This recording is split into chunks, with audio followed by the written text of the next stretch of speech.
So hey everyone, welcome back to another quick and very interesting tutorial. Where in this quick tutorial, I'm going to show you how you can fix the issue if your laptop screen is stuck and you are not able to do anything.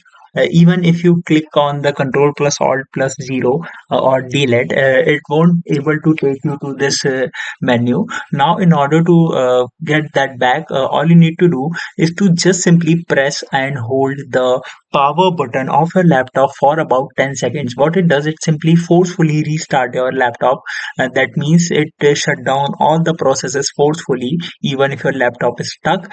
And make sure to press it for about 10 seconds, and again if you press it again your laptop will restart normally, and that's definitely gonna see your problem, solve your problem. And if you are on the computer system, simply cut off the power and restart your system again. That's solve your problem. Alright, so that's it for this tutorial. I hope this video will be helpful for you. Make sure to hit the like button and subscribe button for more such helpful and interesting tutorials. See you in the next one. Take care.